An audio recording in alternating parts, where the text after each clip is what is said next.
சென்னையில் மின்சார ரயில்களை தினம்தோறும் பல்லாயிரக்கணக்கான பயணிகள் பயன்படுத்தி வருகிறார்கள். நள்ளிரவு நேரங்களிலும் ரயில் பயணமே அவர்களுக்கு கை கொடுத்து வருகிறது. இந்த நிலையில் நேற்று முன்தினம் சென்னை காவல் ஆணையர் அலுவலகத்தில் பணிபுரிந்து வந்த பெண் காவலர் பணி முடித்துவிட்டு இரவு 11 மணி அளவில் பழவந்தாங்கலில் உள்ள தனது வீட்டுக்கு சென்றுள்ளார். எழும்பூரில் இருந்து மின்சார ரயிலில் ஏறி பழவந்தாங்கல் ரயில் நிலையம் வந்துள்ளார்.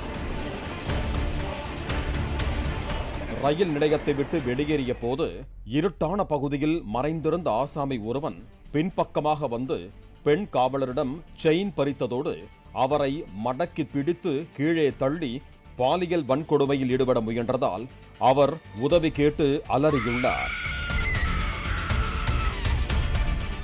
அந்த பகுதியையொட்டி அமைந்துள்ள வீடுகளில் உள்ள இளைஞர்கள் ஓடி வந்து அந்த போதை ஆசாமியிடம் இருந்து பெண் காவலரை மீட்டனர். அவனை மடக்கி பிடித்து தர்மடி கொடுக்க ஆரம்பித்ததுமே அவன் மயக்கம் வந்தது போல படுத்துக் கொண்டதாக கூறப்படுகிறது.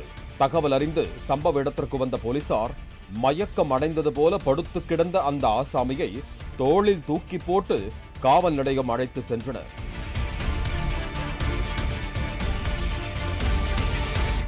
விசாரணையில் அவன் பெயர் சத்யபாலு என்பது தெரிய வந்தது.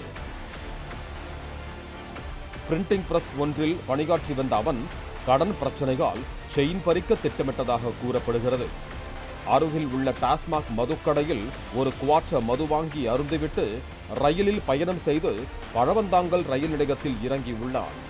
இருட்டான பகுதியில் பதுங்கியிருந்த அவன் பெண் காவலர் வருவதை பார்த்து அவரது பின்புறமாக சென்று வாயை பொத்தி கழுத்தில் இருந்த நகையை பறிக்க முயன்றதாக கூறப்படுகிறது.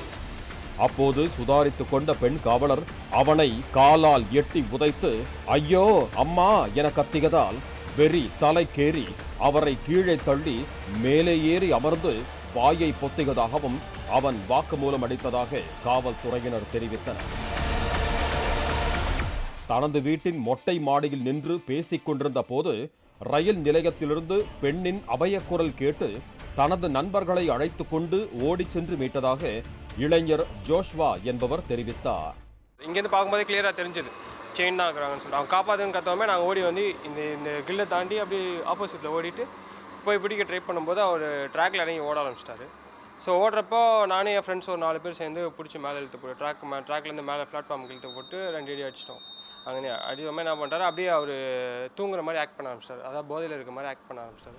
ரயில் நிலையம் எதிரிலேயே இயங்கி வரும் டாஸ்மாக் கடையால் ரயில் நிலையத்தை பயன்படுத்தும் பெண்களுக்கு பாதுகாப்பற்ற சூழல் நிலவுவதாக அப்பகுதி வாசிகள் குற்றம் சாட்டினர். இந்த ஒயின் ஷாப்பை வந்து நீங்கள் வேறு இடத்துல வச்சா நான் தான் சந்தோஷமாக இருக்கும். இந்த பழவந்தாங்கல் நங்கநல்லூர் மக்கள் உங்களை கோடி கும்பிடுவாங்க. ஏன்னா இந்த ஒயின் ஷாப் வச்சுக்கிட்டு அவங்க பண்ணுறது பார்த்தீங்கன்னா நாங்கள் குடிச்சிட்டு போயிட்டு ஸ்டெப்ஸ்லேயே பார்த்தீங்கன்னு வச்சுங்களேன் 2 சைடு உட்காந்துக்கிறாங்க. ரயில்வே ஸ்டேஷன் ஸ்டெப்ஸில் நடக்கிறதுல குடிச்சிட்டு அங்கேயே பாட்டில் வச்சுறாங்க. பெண்கள் வந்து பார்த்தீங்கன்னா ஈவினிங் இந்த ரோட்டில் யாருமே போக முடியல.